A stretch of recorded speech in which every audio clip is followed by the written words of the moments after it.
के इस पावन मेला में उपस्थित हमारे संयुक्त निदेशक मयंक जी, दोनों संस्थाओं के प्रधानाचार्य जी, भारतीय जनता पार्टी के बहुत ही वरिष्ठ नेता मेरे छोटे भाई संतोष गुप्ता जी, भारतीय जनता पार्टी के जिले के मंत्री चंद्र धुड़िया जी, पूर्व सभासद राजेश सक्सेना बबलू जी, पिछड़ा वर्ग के जिले के पदाधिकारी रविपाल जी, उमेश गुप्ता जी, सचिन गुप्ता जी, संतोष श्रीवास्तव जी, इस विभाग के सभी सम्मानित अधिकारी, कर्मचारी, भाइयों बहनों, हमारे मंडल के अध्यक्ष अनादि रंजन मंडल जी और सभी संस्थाओं से आए हुए उन संस्थाओं के सभी उद्योगों के विभिन्न पदों पर बैठे हुए सम्मानित बंधुओं, जिनके आशीर्वाद से ITI किए हुए बच्चों को अप्रेंटिस में मौका मिलेगा, ऐसे प्रधानमंत्री जी के बहुआयामी इस कार्यक्रम में उपस्थित मेरे बच्चों, बेटियों, मीडिया के सभी सम्मानित साथियों, आपने अपने विषय से संबंधित ITI किया, आप कौशल बने, स्किल्ड बने और इस जीवन में आपकी योग्यता के अनुसार आपको जॉब मिले, आपका लक्ष्य प्राप्त हो। मैं सभी बच्चों को बहुत बहुत शुभकामना देता हूं, आप लोगों को बधाई देता हूं। मैडम 1 मिनट रुक जाना, 2 मिनट रुक जा रहे हैं तो आप जितने बच्चे यहाँ बेटियां हैं जिन्होंने ITI किया है, सबने अच्छी मेहनत की होगी, लेकिन अपनी मेहनत के साथ साथ कई बार बहुत योग्य लोग होते हैं, लेकिन जो मंजिल चाहते हैं वो मंजिल कई बार मिल नहीं पाती। तो मंजिल ना मिलने की वजह से कई लोग हताश निराश होकर घर में बैठ जाते हैं। तो ऐसे टाइम में क्या करना चाहिए भाई? ऐसे टाइम में अपने देवी देवताओं का जो इतिहास है, देवी देवताओं के महापुरुषों के जीवनी में जो सफलताएं विफलताएं होती हैं, उससे हमें कहीं ना कहीं सीख लेना चाहिए। और मैं एक छोटा सा एग्जांपल दूंगा जो हम लोगों के बड़ा काम आएगा। रावण का युद्ध चल रहा था। उस युद्ध में 2 दिन के युद्ध में रावण का पलड़ा बहुत भारी था। राम जी की टीम कमजोर पड़ रही थी। कई भालू बंदर मारे गए, घाव लगे, जख्मी हो गए। रामचंद्र जी एक शिला पे बैठे हुए थे। अचानक जामवंत जी ने कहा कि प्रभु, आपके मुखमंडल पे यह हताशा निराशा कहां से आ गई? आज आप काफी चिंतित हैं।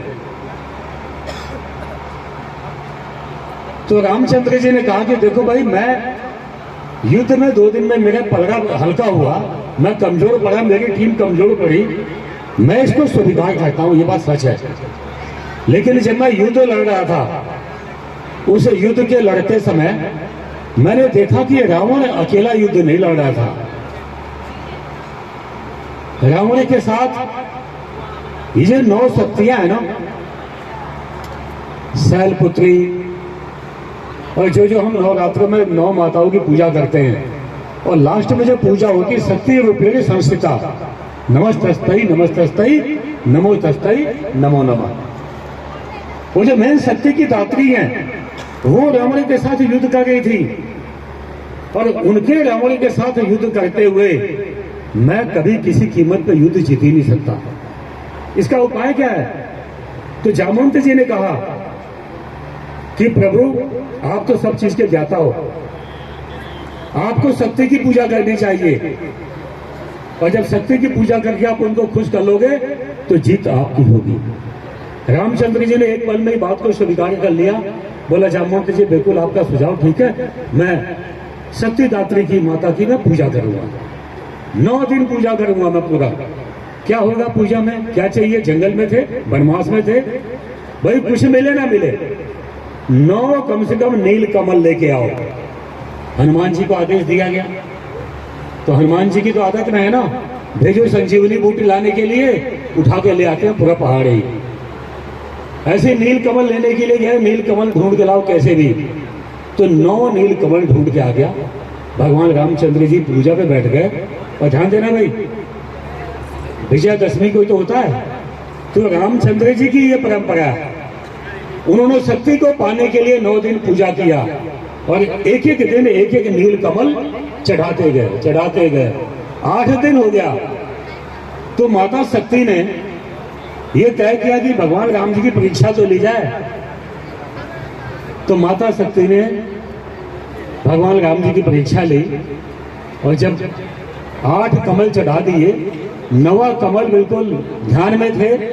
जब थाली में हाथ डाला तो देखो भाई 9वां कमल हाथ में नहीं था, थाली में था ही नहीं, मिला ही नहीं। मन ही मन रामचंद्र जी ने संकल्प लिया कि देखो भाई इतनी पूजा करके तपस्या करके यहां तक पहुंच चुका हूं, वापस नहीं जाऊंगा। शक्ति की पूजा करके सिद्धि पाऊंगा। माता शक्ति को अपने साथ लाऊंगा।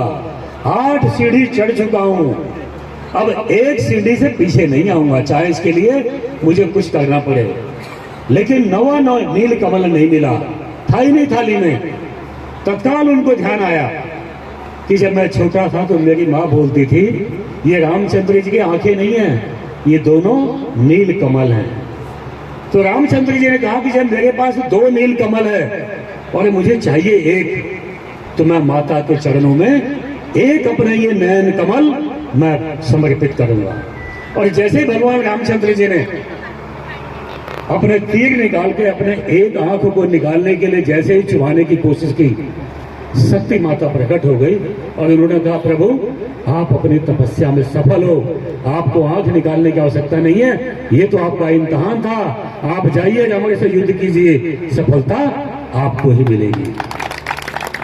इसलिए भाइयों बहनों, जो बच्चे हैं, मैं बेटा आपसे कहूंगा कि आप इतने साल मेहनत करते हुए आगे बढ़ोगे, छोटे मोटे किसी बाधा बनने की वजह से आप जीवन में असफल हो जाओ तो जीवन का अंतिम चीज वो नहीं हो सकती। आपको लगातार उसके विकल्प ढूंढना चाहिए, उसके समाधान ढूंढना चाहिए और जीवन में कभी भी आप असफल नहीं होगे। बेटा आपको मेरी बहुत बहुत शुभकामनाएं और मैं बैंक जी का, दोनों प्रधानाचार्य जी का, संस्था के लोगों का आपको सबका धन्यवाद देता हूं। मुझे समय की कमी नहीं है, समय बहुत है, लेकिन अगले कई कार्यक्रम में समय से जाना था, वहां बहुत लेट हो जाऊंगा, तो मैं पुनः आप लोगों का धन्यवाद देता हूं। मुझे आप लोगों ने बुलाया, इज्जत मान सम्मान दिया। मैं बच्चों को विशेष तौर पे बेटा आपके उज्जवल भविष्य की मैं कामना करता हूं, खूब आगे बढ़ो और जीवन में आपको लगता हो कि कहीं मैं किसी काम आ सकता हूं तो बिल्कुल हमें याद कीजिएगा, हम बिल्कुल आप लोगों के साथ हैं। मैं ज्यादा कुछ ना कहते हुए, अभी कार्यक्रम आपका समाप्त नहीं होगा, मैं आपको बताना चाहता हूँ, कई बार लोगों को देखते हुए आपको लगता है पता नहीं यार ये कौन होंगे, लेकिन छोटे से छोटे व्यक्ति से भी आपको बहुत कुछ सीखना चाहिए, अगर जो उसके पास कुछ सिखाने के लिए। हमारे छोटे भाई संतोष गुप्ता जी हैं, एडवोकेट है, बहुत डायनामिक और बहुत अच्छे वक्ता हैं। मेरे जाने के बाद ये बैठेंगे और आप लोगों से निवेदन है कि कई लोगों ने मुझे नहीं सुना होगा, लेकिन संतोष जी को सुनना, बेटा आप लोगों को बहुत कुछ सीखने को मिलेगा।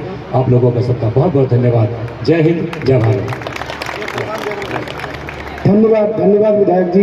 मेरा अनुरोध है कि आप हमें 2 मिनट का समय देंगे, क्योंकि हम सरस्वती पूजा जो नहीं कर पाए वो आप करेंगे।